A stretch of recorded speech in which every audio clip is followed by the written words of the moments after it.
Amados, a palavra que Deus colocou no meu coração esta noite para dividir com vocês, que se encontra em 2 Coríntios, capítulo 12, do versículo 1 até o versículo 10, que nós vamos fazendo a leitura ao longo aqui dessa ministração, que tem por título O Espinho na Carne.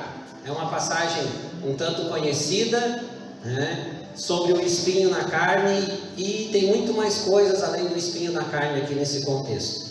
Então eu quero trazer duas considerações rápidas introdutórias antes da gente começar a fazer a leitura e exposição da palavra dessa noite. Primeira consideração, o apóstolo Paulo, que escreve essa segunda carta aos Coríntios, nesse capítulo, nessa porção aqui do capítulo 12, versículo 1 ao 10, ele vai narrar uma experiência que aconteceu com ele 14 anos antes, cerca de 14 anos antes. Ele vai narrar uma experiência onde ele foi arrebatado, ao céu. Ele vai dizer aqui no texto que não sabe se em espírito, em carne, ele não sabe direito, mas ele foi arrebatado até o céu. Uma experiência extraordinária que aconteceu 14 anos antes dele escrever essa segunda carta aos Coríntios, e que também foi no início, guardem isso, foi no início da conversão de Paulo. Quando nós estudamos a cronologia da história da vida de Paulo, fazia um pouco mais de 14 anos que ele havia se convertido. Então foi uma experiência que ele teve já no início da caminhada dele. Segunda consideração, por conta dessa experiência sobrenatural, Paulo vai receber uma advertência da parte de Deus, que nós vamos estudar aqui. É uma parte bem importante dessa mensagem. Por conta dessa experiência sobrenatural, então Paulo vai receber o famoso espinho na carne da parte de Deus. Vamos à leitura então, amados, da primeira porção aqui. Eu quero fazer a leitura então, 2 Coríntios 12, do 1 até o 6 primeiro, para nós meditarmos nesta palavra, que diz assim a palavra de Deus na minha versão aqui, que é a NVI. É necessário que eu continue a gloriar-me com isso, ainda que eu não ganhe nada com isso. Passarei as visões e revelações do Senhor. Conheço um homem em Cristo que há 14 anos foi arrebatado ao terceiro céu. Se foi no corpo ou fora do corpo, não sei. Deus o sabe. Eu sei que esse homem, se no corpo ou fora do corpo, não sei, mas Deus o sabe, foi arrebatado ao paraíso e ouviu coisas indizíveis, coisas que ao homem não é permitido falar. Nesse homem me gloriarei, mas não em mim mesmo, a não ser em minhas fraquezas. Mesmo que eu preferisse gloriar-me, não seria insensato, porque estaria falando a verdade. Evito fazer isso para que ninguém pense a meu respeito mais do que em mim vê ou de mim ouve. Amados, primeiro ponto aqui então dessa primeira porção.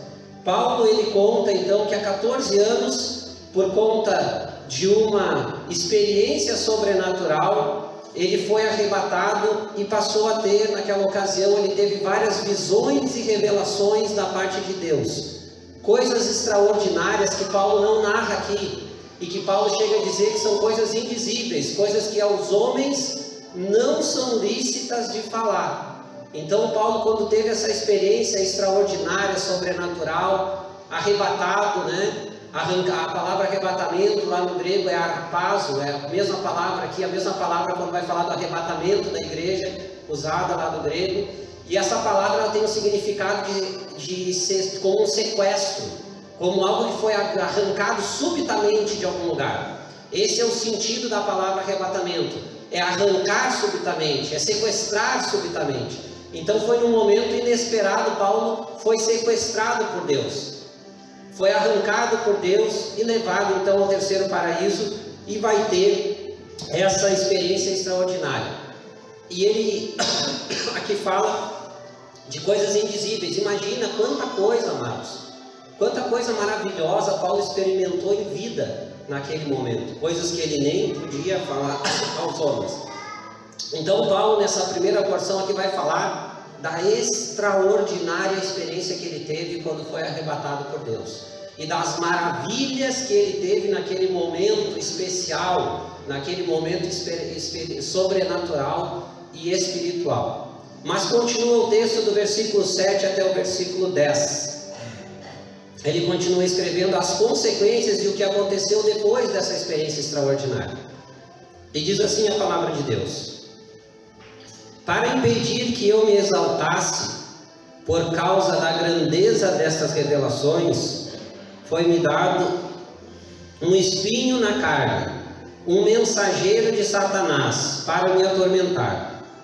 3 vezes roguei ao Senhor que o tirasse de mim, mas ele me disse: minha graça é suficiente a você, pois o meu poder se aperfeiçoa na fraqueza.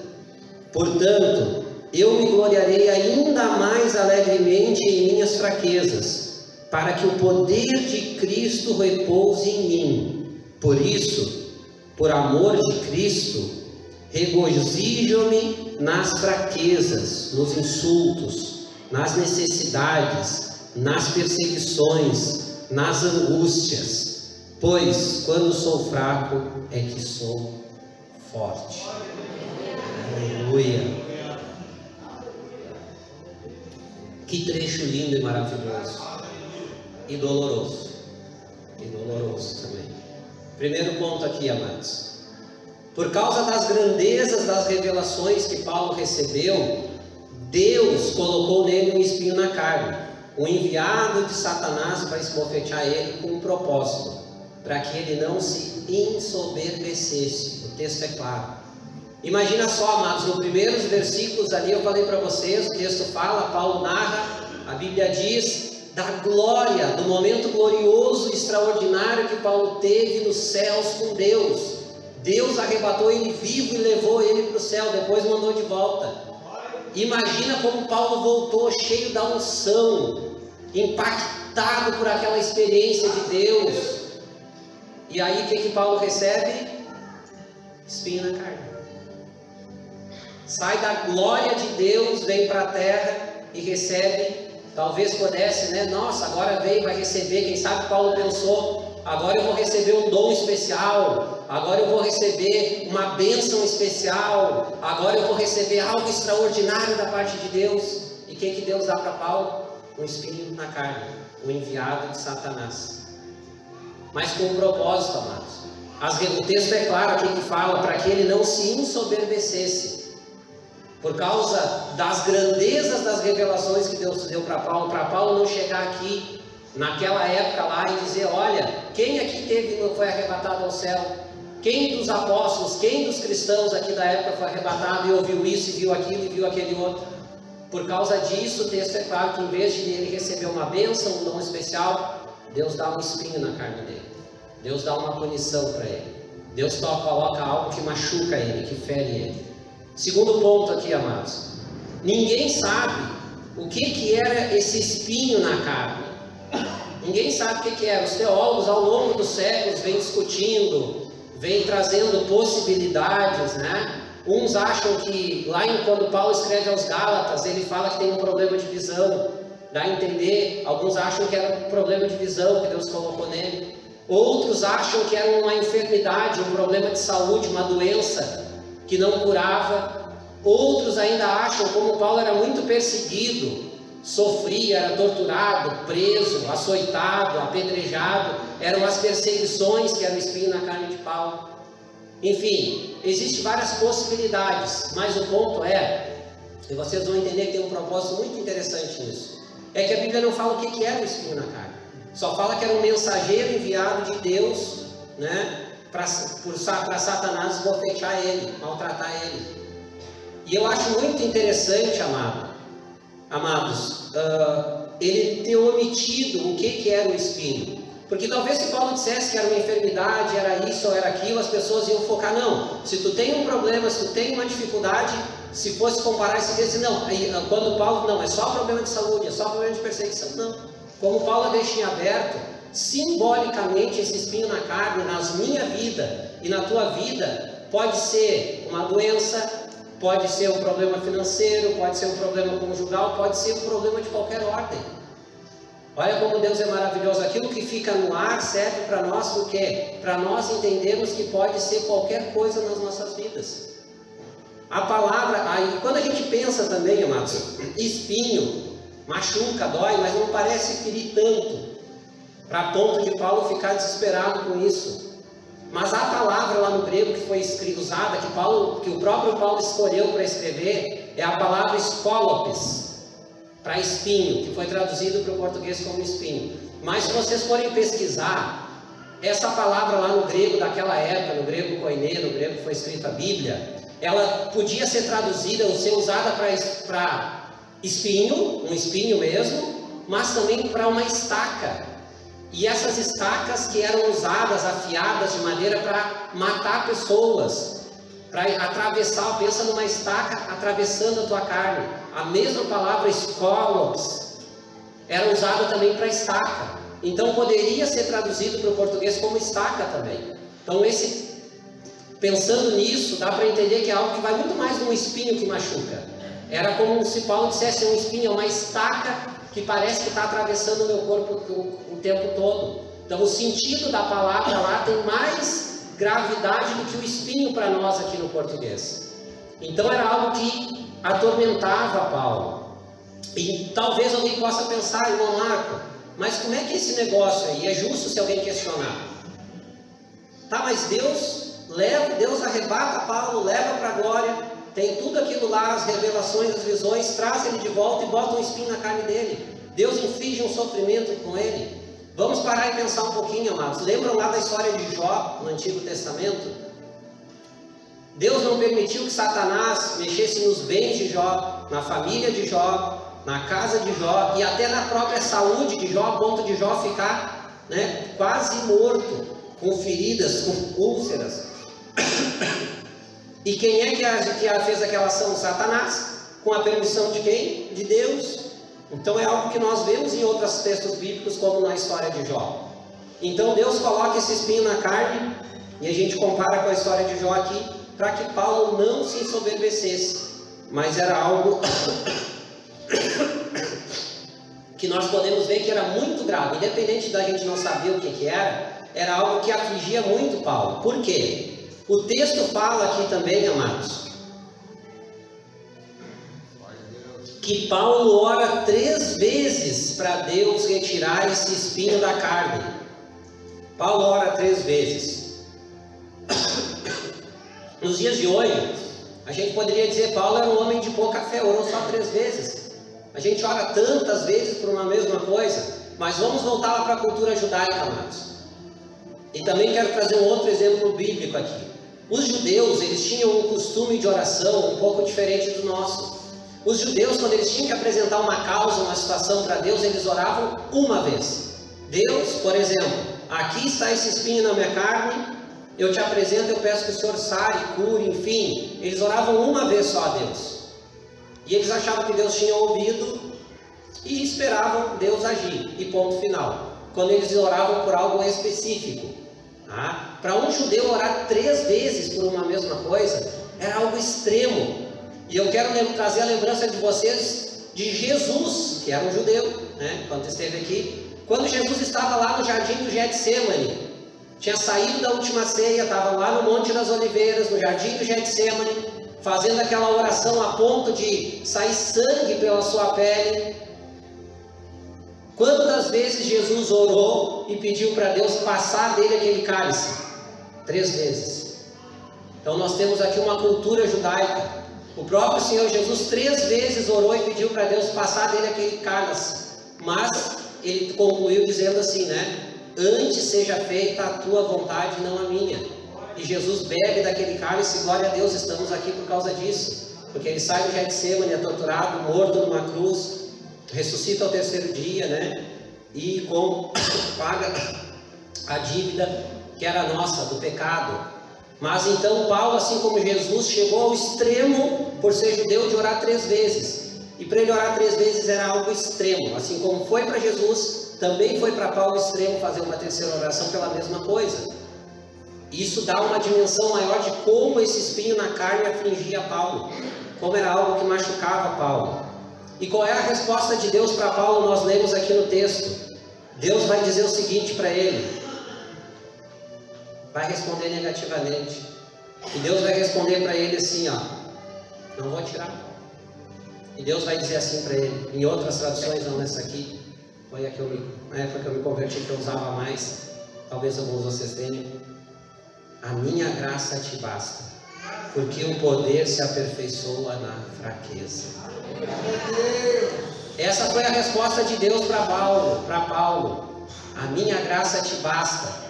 A minha graça te basta, porque na fraqueza que o poder se aperfeiçoa. Deus responde para Paulo: Paulo, não vou tirar o espinho. Esse espinho vai ficar contigo até o fim. Mas Paulo, não te preocupa, Paulo. O espinho fui eu que enviei. O espinho foi eu que mandei. É o enviado de Satanás para te esbofetear. Mas a minha graça é maior.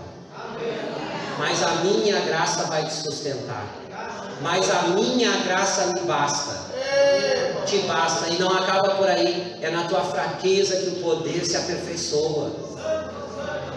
Esse espinho tinha um propósito pedagógico de ensino, a ensinar Paulo a depender da graça de Deus.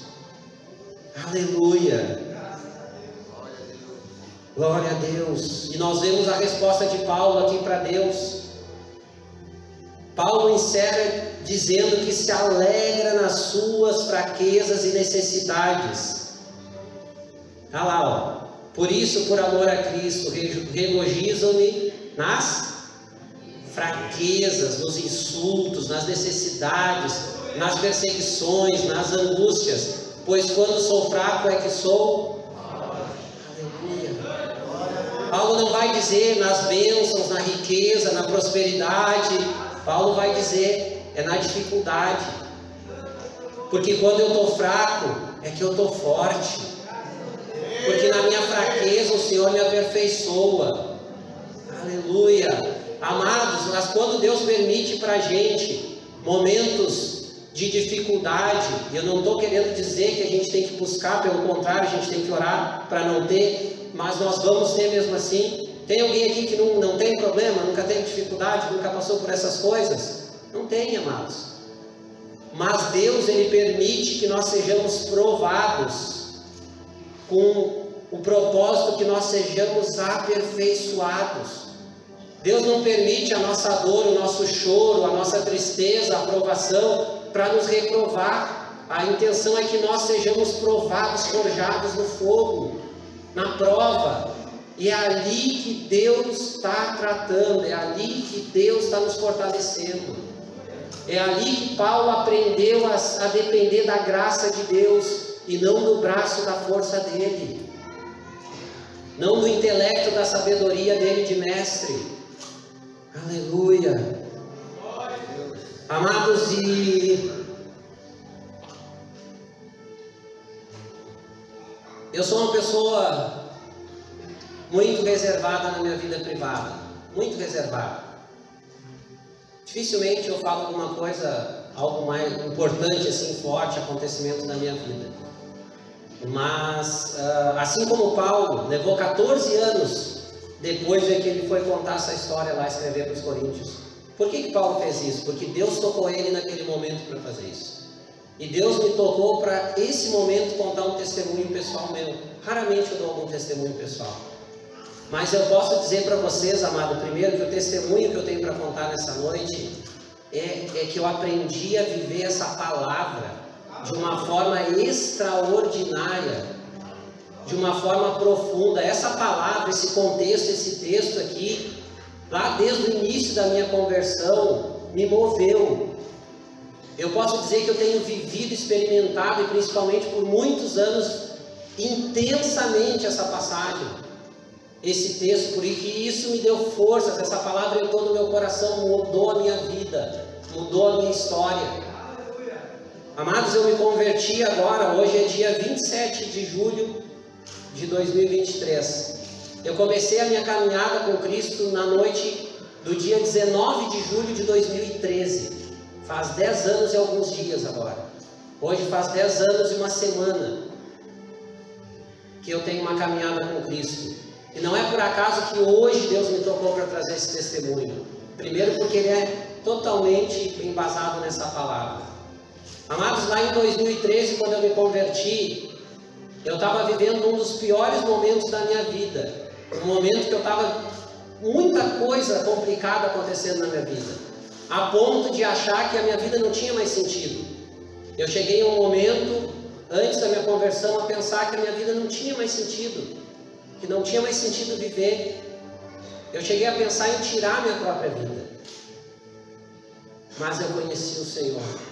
Naquela noite de 19 de julho de 2013, eu entrei dentro lá daquela igreja ali do parque, da congregação do Parque 1.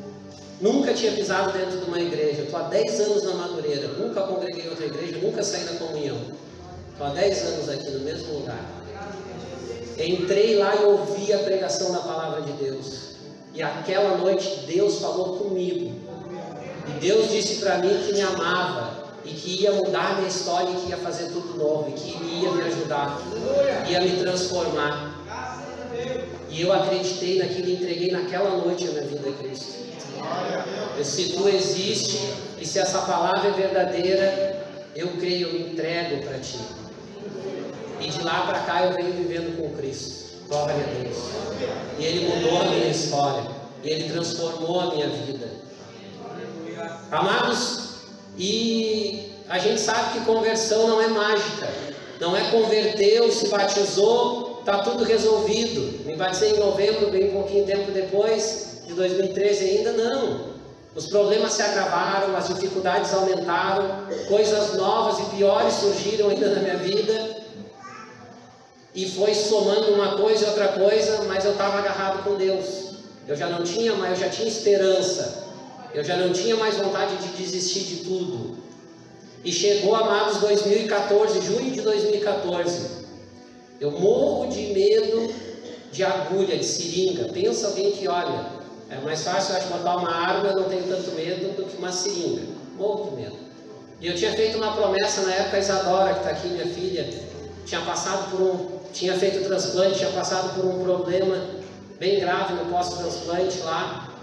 E eu tinha feito uma promessa para Deus, que quase que eu me arrependi, que se Deus livrasse ela daquilo lá, eu ia fazer uma doação de sangue. Olha, para mim aquilo era difícil. Era difícil. Pois Deus livrou ela, ela ficou bem. E aí eu tive que ir lá no hospital, morrendo de medo. Passei mal, desmaiei doando sangue. Parou o sangue, enfim, foi uma luta, mas foi. Eu disse, ó, nunca mais eu prometo uma coisa dessa. Mas, amados, passou alguns dias e eu recebi uma ligação do hospital. E aí eu tive que ir no hospital, mas fui, né? E antes de eu contar o que aconteceu lá, eu tenho que falar que antes ainda, amados, de eu fazer essa doação, um dos problemas das lutas que eu estava enfrentando é que eu tinha muitas dores na região abdominal. Meu filho, que está aqui hoje, a minha esposa, a Isa, minha filha, que estão aqui, sabem, eu tinha muitas dores, mas como a minha vida estava uma loucura, eu tomava um remédio, às vezes noite sem dormir, às vezes dia, muita dor, estava debilitado assim de saúde e sentia muita dor, principalmente na região abdominal, chegava a ter febre de tanta dor, mas na correria não ia no médico, tomava um remédio, às vezes dava uma amenizada e tocava a ficha. Então quando eu chego lá no hospital, o pessoal me leva para uma sala, daí eu já gelei, né? E daí eles me disseram que não iam poder usar o meu sangue porque eu tinha hepatite C, tinha feito prova e contra-prova. E aí mais uma bomba no meio de tantas bombas que estavam na minha vida, mas eu tinha Cristo. Eu já não estava sozinho, eu já não estava desamparado. Amados, primeira coisa, quando tu descobre uma doença, tu vai pesquisar. Fui pesquisar, fui um monte de médico, fiz um monte de exame. Eu descobri que a hepatite C é uma doença, né, transmitida pelo sangue, que é silenciosa. Você pode ter 10 anos, 15 anos dela e às vezes não sentir nada, nem saber. Mas quando ela chega a ter sintomas, e um deles era fortes dores abdominais, é porque a doença já está agravada, é porque ela principalmente ataca o fígado, o baço, mas principalmente o fígado.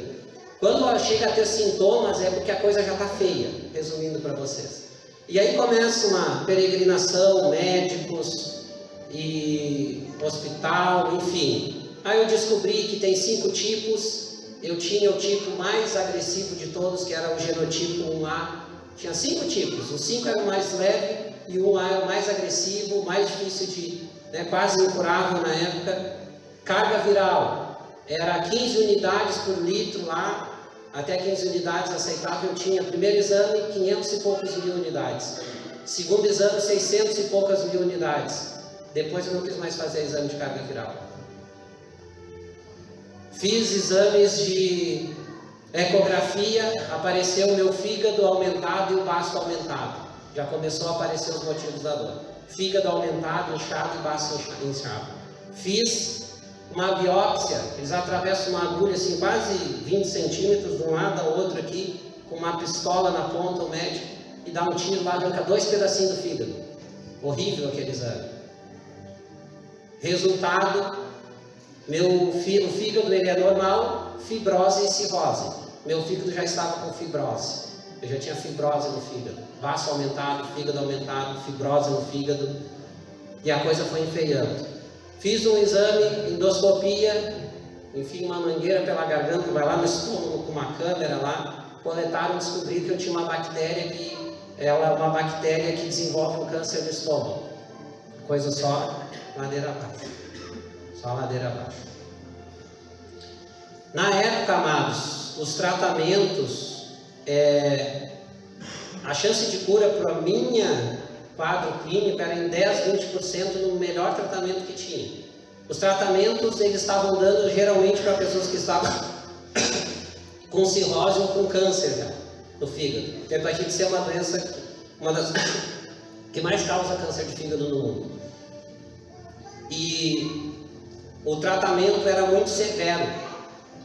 60-70% das pessoas que faziam o tratamento abandonavam o tratamento em menos de 30 dias, porque os efeitos colaterais eram horríveis, perda de peso, depressão, era horrível o efeito colateral. Pouca gente continuava o tratamento, a maioria desistia, e a chance de cura era mínima e eu não me enquadrava. Enfim, o quadro era uma doença que estava progredindo, destruindo, e não tinha o que fazer, não tinha tratamento, não tinha medicação, não tinha o que fazer. E lá, tudo isso que eu estou falando para vocês, lá em 2014, quando eu descobri essa doença, e já estava com sintomas, eu li essa passagem na palavra de Deus. E eu passei a acreditar e comecei a orar a Deus: Deus, se a tua graça foi suficiente para o apóstolo Paulo, ela vai ser para mim também. Eu comecei a viver essa palavra aqui, lá desde o início de 2014. E quanto mais eu ia no médico, eu chegava a nem ter mais vontade de ir no médico. Quanto mais eu mexia, mais coisa aparecia. Quanto mais eu mexia, descobri que pior estava a minha situação de saúde, que eu já caminhava para um leito de hospital e morte. Era esse o caminho da minha vida. E eu comecei a orar: Senhor, a tua graça me basta, Senhor. Assim como tu permitiu, colocou aquele espinho na carne de Paulo, mas falou que a tua graça bastava para Paulo. Longe de mim querer me comparar com Paulo, mas eu orava a Deus e dizia: a tua graça me basta, Senhor. Eu cheguei ao ponto, amados, de tanta intensidade dessa palavra na minha vida, que eu cheguei a orar para Deus. Eu orava: Deus, eu sei que tu é poderoso, Senhor, para fazer um milagre, e basta uma palavra tua, eu creio que tu mata todos esses vírus, regenera os meus órgãos. Eu sei, Senhor, e eu acreditava no milagre, irmãos. Eu acreditava que Deus podia fazer um milagre e me curar dessa doença, porque a medicina dizia que não tinha como, não tinha nem tratamento para mim, na situação que eu estava. E eu acreditava, mas eu cheguei a um ponto de orar e dizer para Deus: Deus, eu creio no milagre, mas Senhor, Se o Senhor não quiser fazer um milagre na minha vida e me curar dessa doença, se o meu caminho for adoecer, cair num leito do hospital, definhar, eu orava assim, irmãos, morrer minguando em cima de uma cama, eu vou aceitar, Senhor. Eu só não vou aceitar uma coisa, que tu tire a tua graça da minha vida. Eu orava e dizia para Deus, Deus, a tua graça, Senhor. Eu posso viver com a doença, essa doença pode me jogar num leito de hospital e tirar a minha vida. E eu não vou questionar o Senhor por isso. Só não tira a tua graça de mim, Senhor. Eu posso viver doente, eu posso morrer dessa doença, mas eu não posso viver sem a tua graça. E eu orava assim para Deus, e eu chorava, irmãos. E dizia, Senhor, a tua graça está me sustentando, a tua graça está mudando a minha história. O teu amor, a tua misericórdia. Eu preciso da tua graça, Senhor. Amados, antes de encerrar ainda, eu quero dividir com vocês alguns episódios que eu passei com essa doença. A minha esposa aqui é testemunha, está aqui em cima.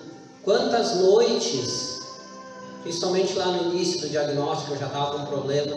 Quantas noites que eu passava virando na cama de um lado para o outro, gemendo, chorando de dor, febre, tomava medicação, dava mais ou menos uma aliviada, voltava.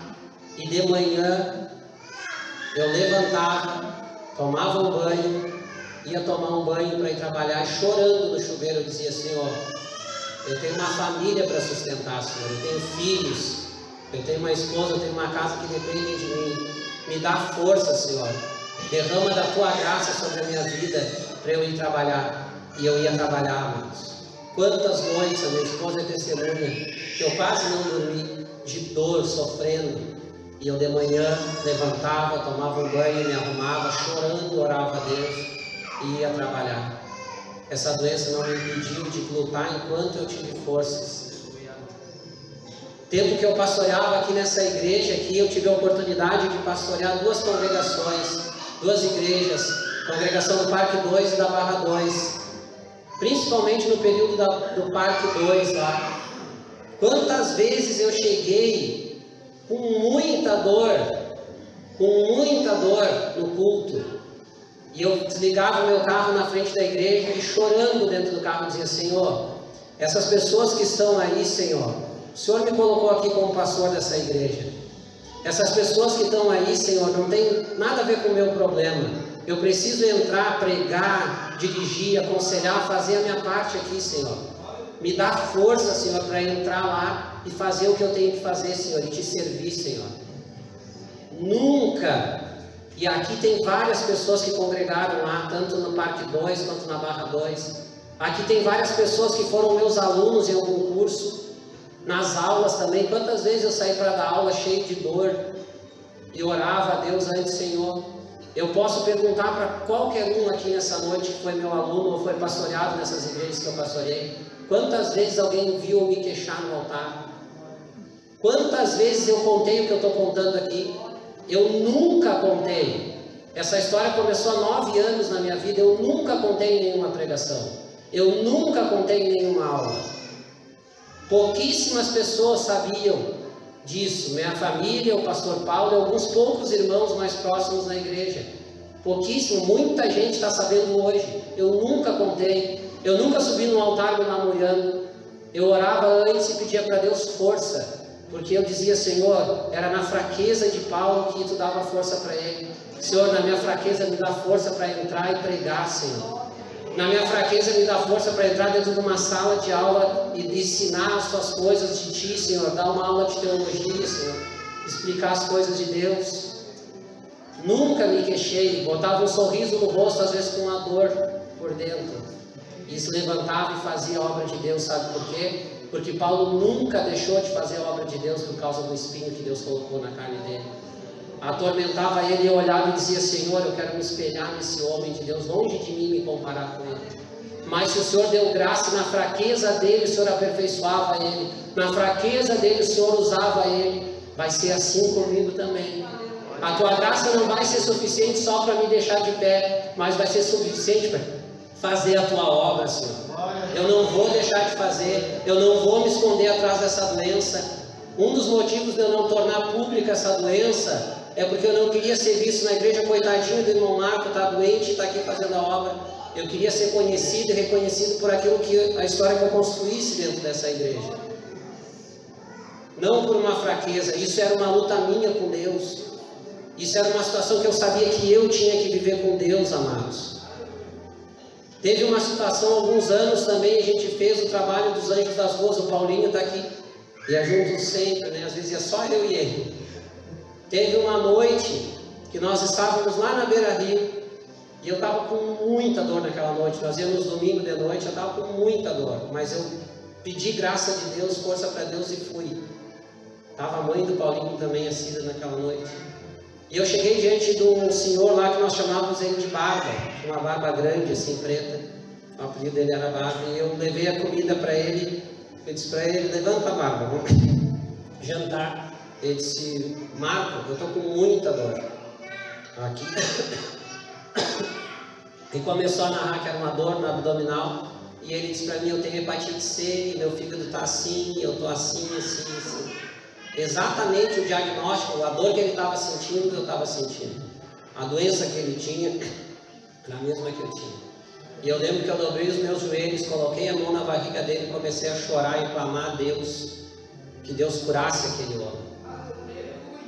Eu disse: Senhor, eu sei o que ele está sentindo, Senhor. Eu não pedi, eu não falei para ele que eu também era doente, eu não falei para ninguém. O pessoal do Anjos das Ruas agora está sabendo.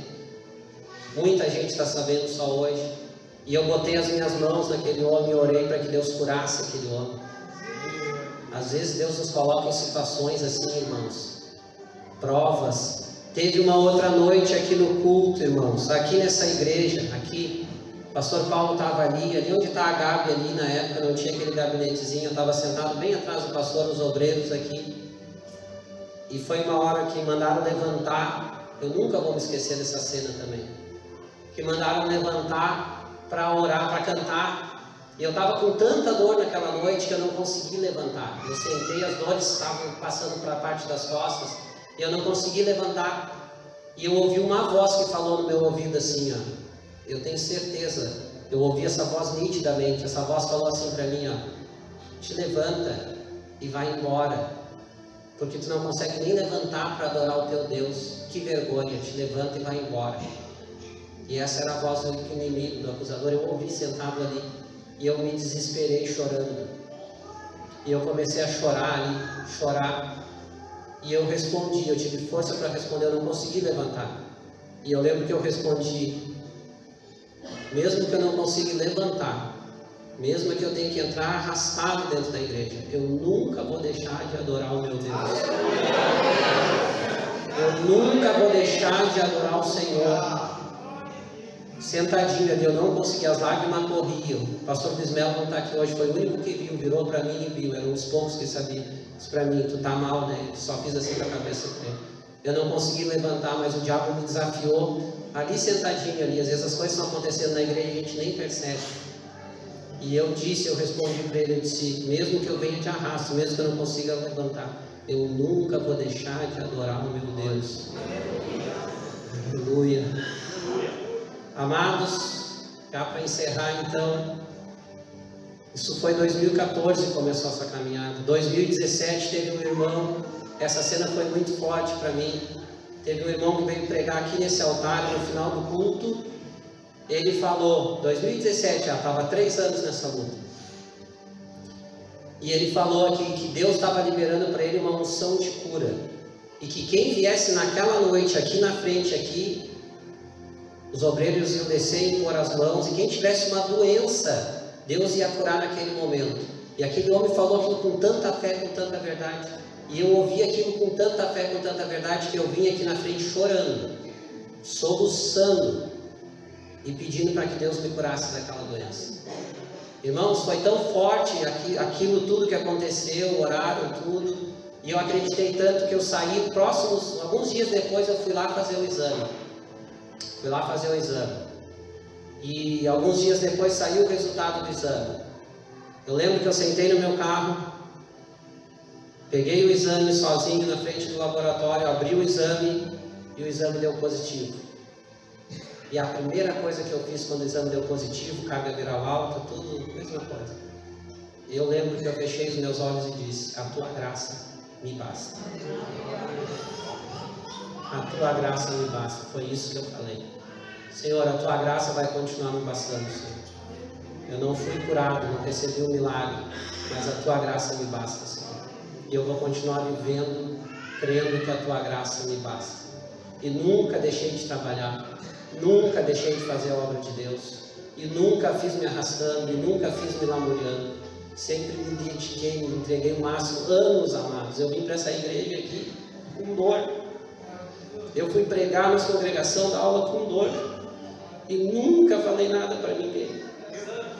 E a graça de Deus me foi suficiente, sempre me foi suficiente, sempre eu orei, Deus, na minha fraqueza.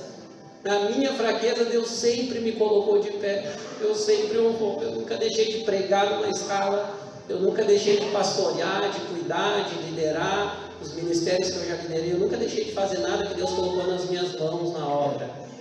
E fazia com dor, fazia sofrendo, e as pessoas nem não. Mas a graça de Deus me movia. A graça de Deus me trouxe até aqui.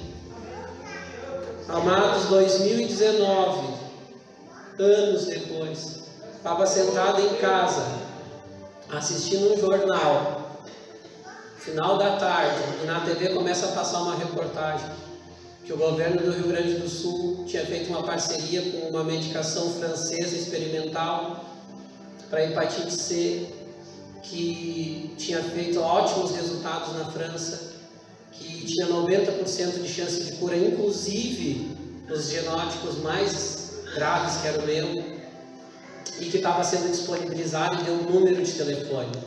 Eu liguei, consegui me cadastrar, entreguei, mandei toda a minha documentação, foi aceita a documentação, me ligaram um dia para ir em Porto Alegre, tal dia no hospital. Fui lá, peguei a medicação, nunca me esqueço, a enfermeira deu uma palestra para nós lá e disse: medicação que vocês estão recebendo é quase um carro zero o valor dela. Vim com a medicação, dezembro de 2019 comecei o tratamento, 3 meses de tratamento. Os efeitos colaterais, a minha esposa sabe, nas primeiras semanas foram difíceis, mas a graça de Deus estava comigo.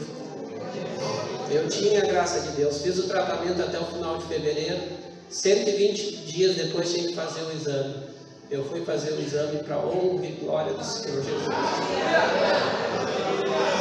Estava curado.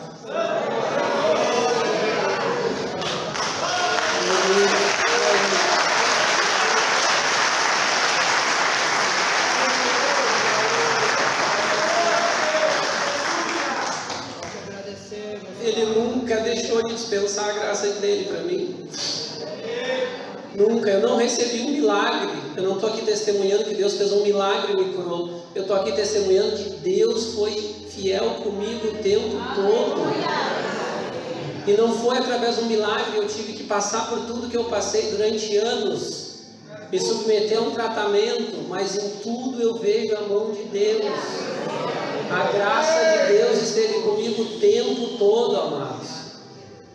Depois fui fazer exames, para a honra e glória de Deus. O meu fígado voltou ao tamanho normal, o meu baço voltou ao tamanho normal. E incrivelmente o meu fígado não tinha mais fibrose, estava normal. Regenerou. Eu tenho todos os exames de tudo que eu estou falando para vocês guardado numa pasta em casa. Eu nunca vou me desfazer daquela pasta. Com tudo que eu estou falando aqui, muito mais está lá. Tudo voltou ao normal, minha saúde foi restabelecida. Aleluia. Tudo por Deus, tudo para Deus. Amados, essa doença me ensinou a ser dependente de Deus. Essa doença me ensinou que na minha fraqueza Deus me aperfeiçoa. Essa doença me ensinou que a gente não tem que viver pelos milagres de Deus. Vocês acham que eu deixei de acreditar em milagre de Deus porque eu não recebi um milagre de cura? Eu nunca deixei de acreditar. Eu oro, se alguém está doente, vai me pedir uma oração, eu vou orar e com fé que Deus pode curar aquela doença. Não é porque Deus não curou a minha tinha um propósito, assim como tinha um propósito de Paulo não se ensoberbecer, a minha Eu sei que Deus estava me forjando. Eu sei que Deus foi a forma que Deus usou para me entregar completamente para Ele. Eu sei que essa doença foi pedagógica, ela me ensinou, ela me fez viver de joelho aos pés do Senhor, sem contar para ninguém, sem abrir nada. Já faz 3 anos que eu recebi a cura. E quando eu recebi a cura há 3 anos atrás, depois do tratamento, o Espírito Santo falou comigo: um dia tu vai pregar na igreja e vai testemunhar. E eu disse: Senhor, eu vou, mas quando for a tua vontade. Quando tu me disser, eu não vim correndo aqui na igreja contar. Passaram-se já 3 anos. Paulo esperou 14 anos para contar para a igreja de Corinto. Eu esperei 9 anos para contar essa história. Porque é tudo na presença de Deus. Assim como tinha um propósito lá, Deus falou no meu coração que tinha um propósito de eu vir e pregar e dar esse testemunho nessa noite aqui. Que essa palavra, que esse testemunho de Paulo, do Marco, pela palavra de Deus, é algo que também pode impactar a vida de vocês. É só por isso que eu estou testemunhando aqui, porque Deus me mandou. Amados, eu quero encerrar essa mensagem trazendo a seguinte reflexão para vocês. Independente das dificuldades, doenças, fraquezas, perdas, insultos, perseguições e sofrimentos que possamos passar nas nossas vidas e vamos passar, a graça de Deus sempre será suficiente para nós. A graça de Deus sempre vai ser suficiente em qualquer situação das nossas vidas.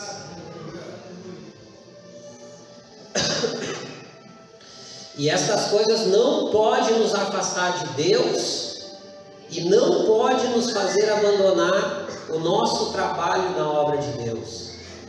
Primeiro, independente das dificuldades, das situações adversas, seja o que for, a graça de Deus sempre vai estar conosco. E vocês podem buscar forças na graça de Deus, que Deus vai te dar forças. E você vai lutar, e você vai suportar, e você vai vencer. Segundo, as fraquezas, as dificuldades não são motivos para nós nos afastar de Deus. As situações adversas da vida não são motivo para nós colocar Deus de lado nas nossas vidas. Eu não estou falando aqui de vir no culto, eu estou falando de comunhão com Deus.